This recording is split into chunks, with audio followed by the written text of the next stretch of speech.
પોલીસની અંદર રનિંગ કરતી વખતે તમારે શ્વાસ કેવી રીતના લેવો, આ વિડીયો એના માટે છે. તો જે લોકો મને ડીએમ કર્યા, મેસેજ આવ્યા મારા ઉપર કે સાહેબ શ્વાસ કેવી રીતના લેવો રનિંગ કરતી વખતે અને શું કરવું, તો જ્યારે તમે દોડતા હોય તો તમારો મોઢું હંમેશા સામે હોવું જોઈએ. સામે રાખશો તો તમે શ્વાસ ઇઝીલી લઈ શકશો. ઘણા બધા શું કરે, નીચું મોઢું ગાલીને દોડતા હોય, એ ટેકનિક ખોટી. તમારે શ્વાસ મોઢેથી લેવો, નાકેથી લેવો.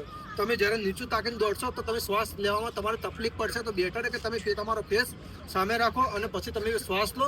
અને બીજી વસ્તુ એ કે જ્યારે રનિંગ કરતા હોય તો તમારે પહેલો પગ, આધારો કે આ પગ હે તો આ આગળ પડ્યો તો બીજો હાથ પાછળ જવો જોઈએ, પછી આ પગ પડ્યો તો આ હાથ પાછળ જવો જોઈએ. આ રીતનું તમારે સ્ટેપ બાય સ્ટેપ, તમારે ધારો કે એક પગ પડે તો તમારે શ્વાસ લેવાનો, બીજો પગ પડે તો તમારે શ્વાસ છોડવાનો.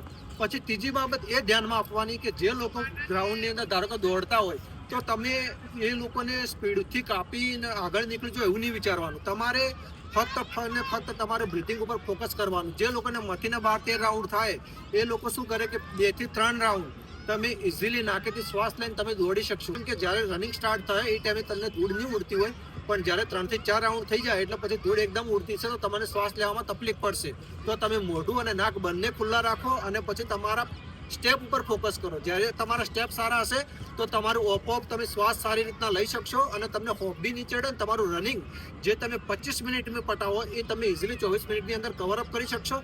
અને લાસ્ટ વાત કે જ્યારે રનિંગ કરતા હોય તો તમારે એક પગ આવ્યો આગળ, બીજો પગ પાછળ. તો ઘણા બધા રનિંગ કરતા હોય તો એ પગ આગળ આવવો જોઈએ આવ્યો તો એ લોકો અહીંયા રાખે પગ. તમારો ઘૂંટણ આ રીતનો પગની બેન્ડ નહીં થઈ જવો જોઈએ. તમે જ્યારે રનિંગ કરો તો તમારો પગ આમ પડવો જોઈએ, ઘૂંટણ પગ આ રીતનો સ્ટ્રેટ રહેવો જોઈએ જ્યારે રનિંગ કરતા હોય તો.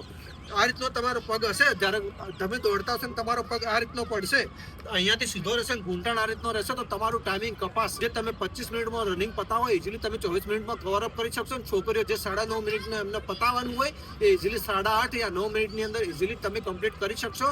તો આ મેઇન ઇમ્પોર્ટન્ટ વાત છે કે તમે જ્યારે તમારો પગ પડે તો એ પગ આ રીતનો પાડો અને આ પાછળથી નહીં પણ આ રીતનો પાડો અને પછી આ રીતનો અદ્ધર કરો. બસ આ રીતનું મોમેન્ટમ તમે એન્ડ સુધી જાળવીને રાખશો તો તમારું રનિંગ ઇઝીલી, જે તમારું ટાઈમિંગ છે છોકરીઓને 9.5 મિનિટ ને છોકરાઓને 25 મિનિટ, તમે ઇઝીલી એની અંદર તમે પૂરું કરી શકશો. જો તમને અમારો વિડીયો ગમ્યો હોય તો લાઈક કરજો, શેર કરજો અને ફોલો કરજો અને તમારા એ મિત્રોને મોકલો જેને હજુ સુધી રનિંગ બાકી છે.